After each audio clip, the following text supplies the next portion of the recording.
Last summer, the Wall Street Journal wrote an article about a piece of graffiti.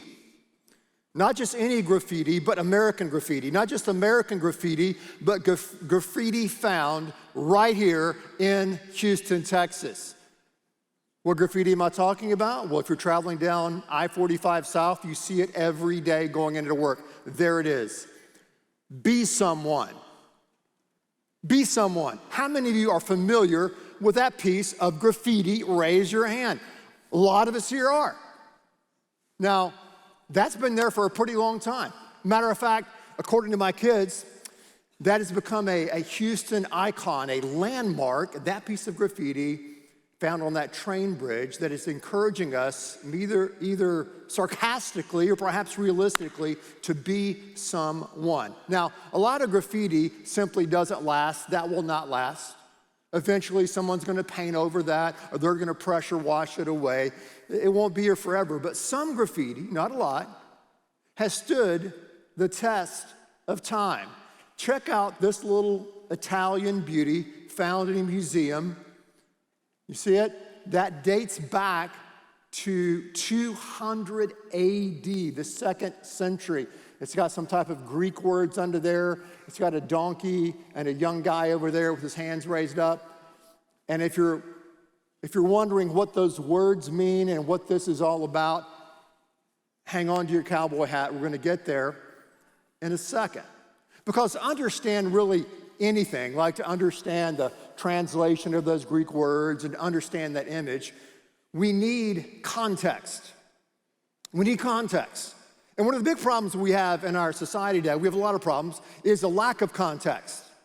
That's one of the big dangers of texting, isn't it? It's one of the big dangers of memes and other ways that we communicate in our modern society is we lack context. Now, I was going to talk about this, and some friend sent this to me randomly, and it's about context. Look at this coffee mug.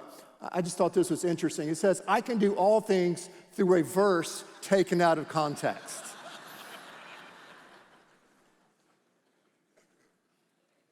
Context is important. Context is critical. If we're going to understand groups of people, if we're going to understand individuals and where they're coming from, we've got to understand context or their story or the story behind the story. Glenn Scrivener says that in our society today, as far as belief is concerned, there are 3 groups of people. There are more, but there are 3 groups that Scrivener identifies. He says the first group are called the nones, N-O-N-E-S, the nuns. And these are people that when they're filling out a religious survey, when they're asked about God or asked about what religion they are, they'll say none. I have no religious affiliation. Now, part of the nuns, if you look at the Pew Research, will show that some of them are agnostic, some of them are atheists, some of them may believe in God or a higher power, but they're not religiously affiliated. They're nuns. Also, some, he says, are called duns, D-O-N-E-S. Duns are people that perhaps you went to an evangelical private school, or maybe you went to a Catholic school, or maybe you went to a retreat or something when you were younger, and you said, you know, I've tried Christianity. It doesn't work. I'm done. I'm moving on to something else. So you have a group called the duns. Then you have a group of people called the ones, W-O-N-S, the ones. And the ones are the people that have come into a relationship with God in Jesus Christ, and they're seeking to live out his teachings in their everyday life, in their families, at work, and in every aspect of their life. But to understand nuns and duns and ones, yet again, we need to understand their context, their story behind the story. Take the example of a public intellectual I've been following for quite a long time, named Ayaan Hirsi Ali. There's a picture of Ayaan right there. Interesting story. For many years, she's been a part of what's been known as the New Atheist movement. Very good friends and colleagues with the late Christopher Hitchens, with Sam Harris, and with Richard Dawkins. So she kind of falls in between, say, a dun and maybe a nun.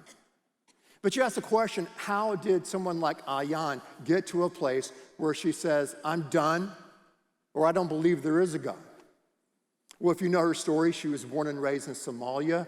She was practicing Islam, and then a certain radicalization took place within her community. She was mutilated as a young girl. They tried to arrange a marriage for her. She fled to Europe. She found herself in Holland. She made a film with a guy by the name of Theo van Gogh. This film was about women's rights in Islamic countries. Theo van Gogh was killed and murdered in the streets of Amsterdam. They found a knife stabbed through his heart, and on that night there was a note, and the note said, "Ayan, you're next." So she fled to Britain, eventually found her way to the United States, and again became affiliated with the New Atheist movement. Because she felt, obviously, right, if you know her story, that all religions are equally bad. All religions are equally dark. So there's always a story behind the story. There's always a context. Whether we're talking about a sign, a piece of graffiti, whether we're talking about people groups, whether we're talking about individuals, there's a story behind the story, and it's critical that we understand that. So today I thought we would do something. It's a spring break. We would take a spring break, if you would, from the parables, briefly from the parables, and we would get ready for Easter. And I thought it would be helpful to all of us here, no matter where you are, whether if you're a one or a none or a done, if you're watching this or listening to this or someone passes to you, to understand the deep and profound context that leads up to the Easter story. To understand the importance and the power of the message and how this message has impacted the world and has also impacted and built this Western world that we're so familiar with. So to do that, I have a handout here. So everybody get a handout here, and you should have gotten a pen too. A pen is a writing instrument that has ink in it. No one uses them anymore. I still do sometimes. I will use a pen. Not a pencil, but a pen. So you can fill out the blanks with me, and then on back are some of the scriptures that we're going to cover here today. So if you want to fill this out with me, you can do that or fill along. It'll help you follow this message. Let's look at that first verse. We can flip over and look at the verse we're going to look at. 1 Corinthians chapter number 1, verse 18. Paul is writing to a church in Corinth. He founded it in around 51 AD. He's writing this letter in around 55 AD. The Corinthians church is much like the city of Houston. It's an international cosmopolitan city. It was a port city. It was a great church, but it was a church with many, many problems. And he is writing to them in this one verse, verse 18. He says, listen, the message of the cross is foolishness to those who are perishing, but to us who are being saved, it is the power of God. So if you're filling that out, the first blank there is, why was the message called foolishness? Why was it called foolishness? Well, to understand why Paul and Peter and John, as they went out into the Greco-Roman world and gave this message, why was it called foolishness? Why was it called foolishness? We have to understand a little bit about the context of the Roman world that was dominant and pervasive in the lives of these first followers of Christ. First of all, we need to understand this. The Romans were the apex predators of the ancient world. They believed that might made right. They believed in survival of the fittest before Darwin ever dreamed that term up. They believed that power determines everything in your life, that your identity, that your social class was defined by where you were born and how you were born. There was a rigid hierarchy socially and a hierarchy of being within the Roman Empire. There were people at the top, there were people in the middle, and there were people at the bottom, and there were people at the bottom of the bottom. In the Roman Empire, you had millions and millions of slaves. Red and yellow, black and white, they were slaves in Caesar's sight. 30% of the population were slaves. from all over the world as the Roman army conquered and subjugated so many millions of people.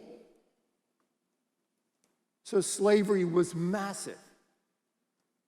The Romans, though we see them so many times in the movies and stuff that have been as sophisticated, erudite people, well, they were on some incidences, but on most of the time, they were very brutal. They ruled in a cruel and callous world. They practiced something for centuries in the Roman Empire called exposure. And exposure was when a Roman family would have a child that they did not want.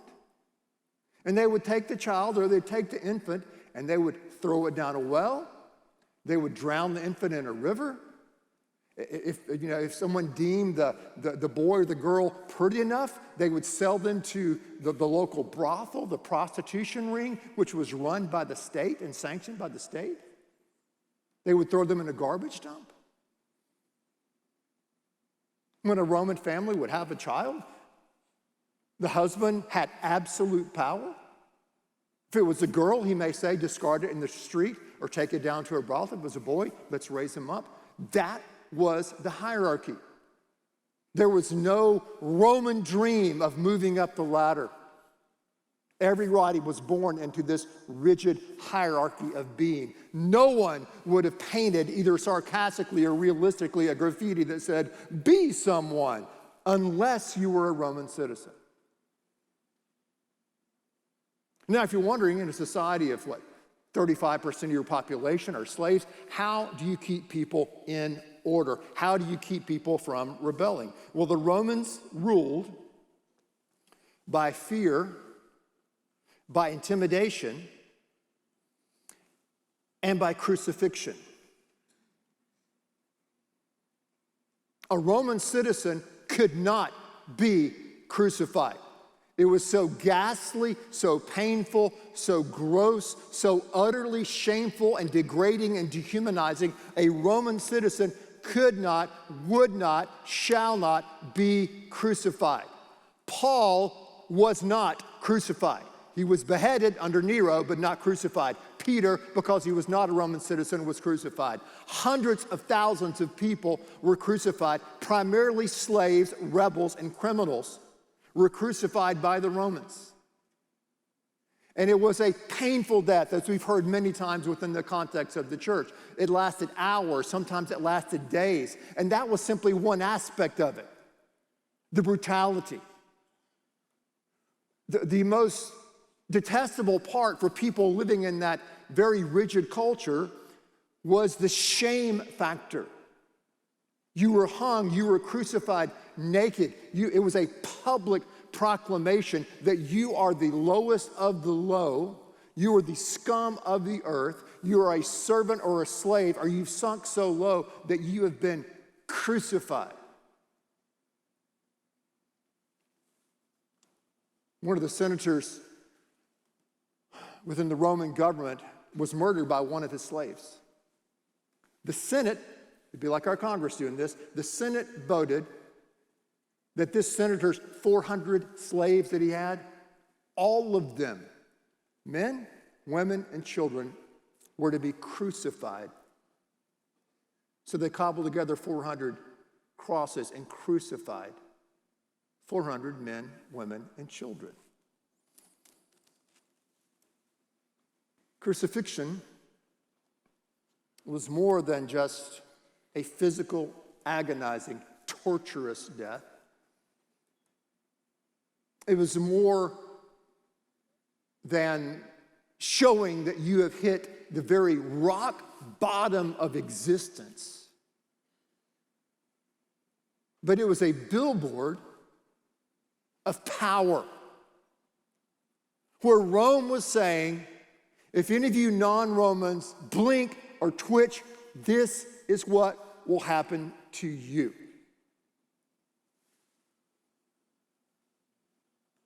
So, back to the Italian graffiti. Let's go back to that picture. Tell you what it is, tell you what it says, now that we have a little bit of context. So, That picture, which you can still see today in an Italian museum, is a picture of a donkey on a cross and a young boy, where it looks like worshiping the donkey on the cross. And then the words, if you translated the words into English, it says, Alexamenos worships his God. So this piece of graffiti that survived the test of time is the first depiction we actually have in writing or art of the crucifixion. And it's kind of an early 2nd century meme, if you would. It's mocking. It's saying this person, Alexamenos, is probably a Christian, a young guy, is worshiping a donkey who he thinks is God. So this graffiti is saying to us within the context, the person on a cross is not the Son of God. He's not God. He's a donkey. He's been crucified. And you, Alexamenos, are pretty much of a donkey or an asinine person for engaging in such an act. Foolishness. Crazy. Insanity. You're taking the message of a crucifixion? You're taking a hangman's noose? An electric chair? That's going to be the center of your religion and the Greco-Roman world?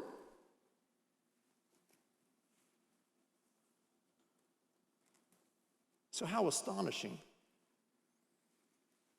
it was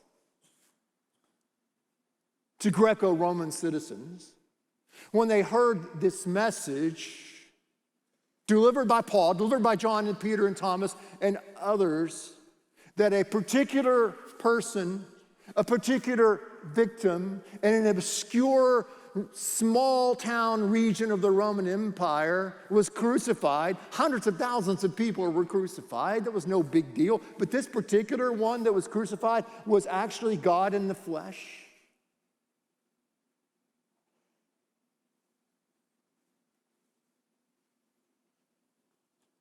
The message that Paul proclaimed, that the early believers proclaimed, was counter-cultural, counter-intuitive. Yet it was a message that explained why we're here, what went wrong, and where we're going. And it's this message that grew from 11 kind of flaky, doubtful, cowardly people at one time to 2.5 billion people today that are alive, that are followers of this man called Jesus Christ. If you're keeping your scorecard here, it's the message that changed the world. The message starts off by saying, before there was beginning, God existed. Before there was a beginning, Logos, reason, existed. John chapter 1. And this Logos, reason, this triune being, spoke and created the universe, the galaxies and earth. He created man and woman in his very image. He put them in this idyllic place. And then we know, as we read the story in Genesis 3, that the man and the woman broke away from the knowledge of God. Destruction, evil, suffering, sin entered into the world.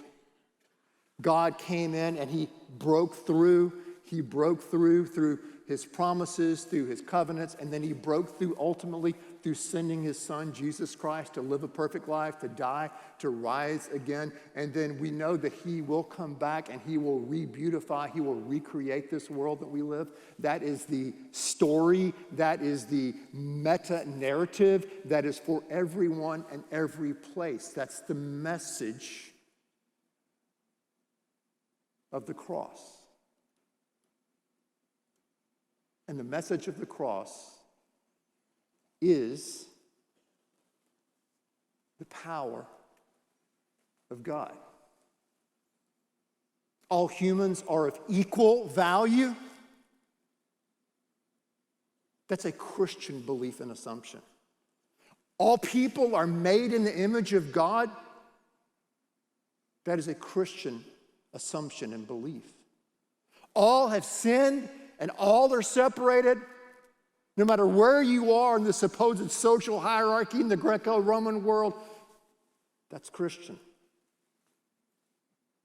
The Son died for everyone equally, up and out, the down and out. It's the message. The message of the cross is the power of God. And the message has ongoing, reverberating, rippling effects. The message, we know, changed the world, but the message also created what we know as Western civilization. Secular historian Tom Holland wrote his magnum opus called Dominion. It was followed by another book by Glenn Scrivener called The Air We Breathe. And in these two works, these authors argue that the beliefs that we so deeply cherish, freedom, equality, human rights, all grow from Christian soil alone. They were exemplified by the teachings and sacrifice of Christ and popularized by the letters of a former hater named Paul. This is the foundational story. This is the core message that undergirds the entire Western world. Christ created the culture we call the West. Christ provides the foundation for our culture, our values, our hopes, and our dreams. The subversive origins that exploded onto the scene in around 33 AD has an enduring influence and impact on the world in which we live in today, whether we recognize that or not. Whether we're a one or a done or a none, it doesn't matter. Christianity, as Scrivener argues, is the air we breathe. It's the air we breathe. Our enemies, those that have tried to abolish Christianity, like Nietzsche and Karl Marx, understand that much better than the contemporary so-called enemies of Christ and enemies of the church today. They understood the implications of the death of God and the value vacuum that that would leave in the Western world. But the message is cosmic, it's profound, and the message is personal. It's always been that way as it's grown and been passed down from generation to generation to generation. And when I say the message undergirds our belief, what do I mean by that? Well, first of all, the message we see gives us the ultimate basis for truth, beauty, and goodness. Truth, beauty, and goodness, the absolutes, the ideal that Plato longed for. The message of the cross, the message of Christ gives us those foundations, thereby giving us meaning in a seemingly meaningless world. The message also provides the necessary superstructure that allows us to make sense of science, reason, and morality, thereby grounding our knowledge and our ethics in a reality outside of ourselves.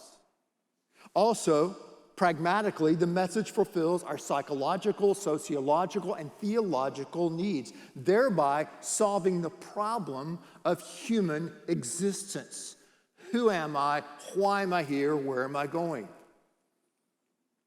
Acts 17, verse 28 says this, for it's in him we live and move and have our being. As some of your poets have written, we are his offspring. So from 33 AD, if you would, to 313 AD, those first 300 years of the church, as Christians were trying not to be put in prison, as they were trying not to be martyred and hung on more crosses, as they were trying not to be used as torches and lamps at Nero's party, they were also teasing out and living out the implications of Christ crucified. They were living out the ethics and the morals that we assume today in our society and the world that we live in. So the message says, what does it say? The message says, all humans are of equal value. They're of equal value. I know we have some surgeons that are here in the worship center today, and those that are watching. You're going to operate and cut some people open tomorrow. Many of you have been doing that for decades now. I'll bet you this. Out of all the people that you've cut open, those you're going to cut open tomorrow, I guarantee you, as you've been cutting open these bodies, you have not found equality in there, have you? When you've been cutting open people, do you find human rights in there? No, these things now that we think are self-evident, as Jefferson wrote, are not self-evident. They're God-evident. They're Christian-evident. That's where we're drawing it from. Well, our brains and minds figured it out. No, they didn't. Read it. Read the history. See how the development of human rights happened. Human rights and equality, compassion for the weak and the oppressed, derive from the Christian message that all humans are of equal value, made in the image of God. All of sin. The Son died for everyone equally. Now, I want to be clear. Have Christians lived this out well or swimmingly over the last 2,000 years? Absolutely not. There's been some horrific things done in the name of Christianity, in the name of Christ. But even to argue against these horrific things done by other Christians, we have to use Christians' assumptions and moralities and standards. It's like a 4-year-old who has to climb up on his father's lap to slap him in the face. The message says what else? It says that we must show compassion for the weak and the wounded. The weak and the wounded. The great Antonine Plague in 165 AD and the Cyprian Plague in 252 AD. The Antonine Plague took 8 million people, died in that plague. 25% of the Roman population. The Cyprian Plague, we don't know the numbers. We know at the height of that plague, which lasted 2 decades, 20 years, 5,000 people a day were dying in Rome. The people, the citizens, were fleeing to the countryside, fleeing. They would find out a friend or a family member or a child that had it, and they would cast them out into the streets. And as all the people were fleeing into the countryside, throwing these people out in the streets, and hundreds of thousands of people were dying and dying and dying, it was the Christians that ran into the fire. Just like on 9/11, it was the Christians that ran into the fire to take care of the people that were dying on the streets, to comfort them and to help them, to try to heal them. And many of them died in doing so of the plague. Others, though, didn't die, and they helped people live. That's where the whole concept of public hospitals came from. The word hospital comes from the word hospitality, to show hospitality to a guest. That's what a hospital is. The whole profession of nursing came out of this time period. Christian roots, Christian beginnings. Exposure to babies, when they would throw, the Roman citizens would throw babies out into the street, or they would throw them into a garbage dump. It was the Christians that went looking for them. It was the Christians that went into the brothels and would see the boys and the girls that were prostitutes and buy them back. It was Christians that sought to buy out slaves in these early 3 centuries to bring them and to raise them in their homes. It was Christians that were living out and showing what compassion was like in a compassionless society. The message says, the strong suffer for the weak. That's what the cross says, doesn't it? The message says the strong suffer for the weak. He who is rich became poor for our sake. As Holland said, the powerless triumphed over the powerful. The weak triumphed over the strong. The fittest sacrifice for the weakest. It's the message of the cross. And the message of the cross is the power of God. And this message it's historical and experiential. It always has been. I don't want you to leave here thinking, well, Christianity is some, philosophical worldview, though it is. Christianity is some, I don't know, some intellectual assent to a bunch of propositional truth. It's that, but not really. Christianity has always been an experience-driven religion or a relationship with God. So God calls us out. If you say, hey, I'm in that one, W-O-N category, I'm one, it calls us to present a compelling and unifying story, and that we must live out this story day by day, moment by moment. Showing compassion to those who are hurting, who are weak, those who are on the margins, as we're following the example of Christ.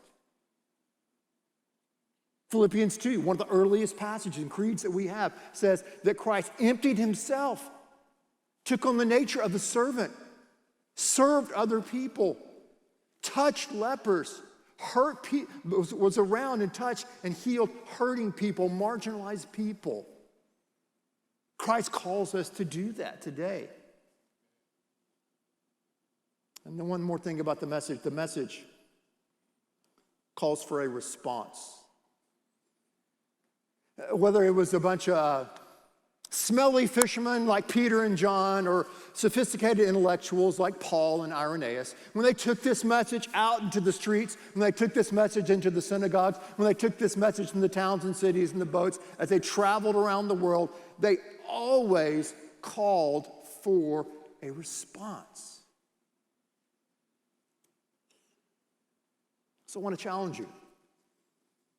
If perhaps you're here, or maybe you're watching or listening and you say, man, I'm a nun, I'm not affiliated.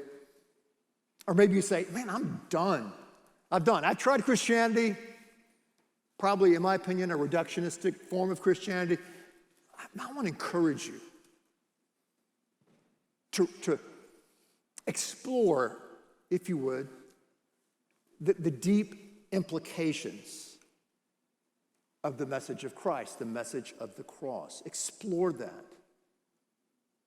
And if you want to, again, if you're following along here, you can go to my website, benyoung.org. Go there. There's 3 books I'd recommend if you really want to get after it. Also, there are answers to these fill in the blanks if you missed that. So go there. There's some resources there. But more importantly, just have a mindset where I say, God, I want to be open to you. I want to be open to this possibility that you are real. I want to be open to this opportunity that this cross and this message of the cross, that is the power of God, can still be powerful in my life today. Explore it. If you're a one, you say, man, I'm in. You're preaching to the choir. Well, sometimes the choir needs preaching to. Not our choir, but others. Look at 1 Corinthians 16 says, be on your guard, stand firm in the faith, be courageous, be strong, do everything in agape, love. Love. Doubt gets a bad rap in the church. But sometimes doubt is good. Did you know that? Let's go back. Remember Ayaan Hirsi Ali? You remember her? Yeah. Public intellectual, author. A couple of years ago, she began to doubt her atheism. She began to doubt it. She said she began to doubt it because it couldn't answer one question for her, and that is the question, why am I here? What is my purpose? What is the meaning of life? So She went into a time of what she calls personal despair and crisis. She said she was filled with fear and anxiety and depression. So she went to a therapist. She said, I went to the best therapist that money can buy, and they tried to get at the root problem of why I was feeling this way. But she said there was still a spiritual hole in my life. So she said, I tried to self-medicate. She said, I drank enough alcohol to sterilize an entire hospital. I continued to read books on psychology, she said, to figure it out, but I couldn't. And she said, finally, one of her therapists said, Ayan, I think you're spiritually bankrupt.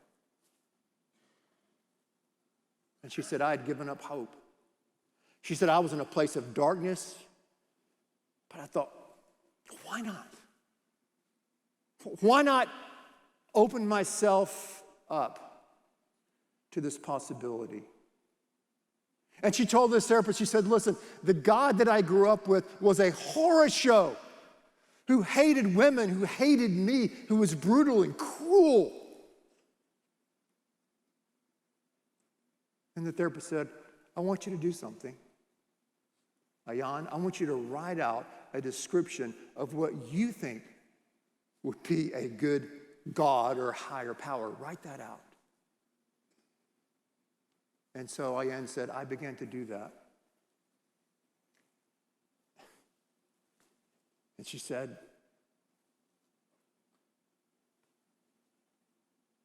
as I finished writing, I realized that I had just written a description of Jesus Christ. Yeah. So, she said, I don't want to start yet another religion. So me and her fellow atheist husband, Niall Ferguson, have started attending church. She said, that void in my life is gone, and I feel like I'm going somewhere.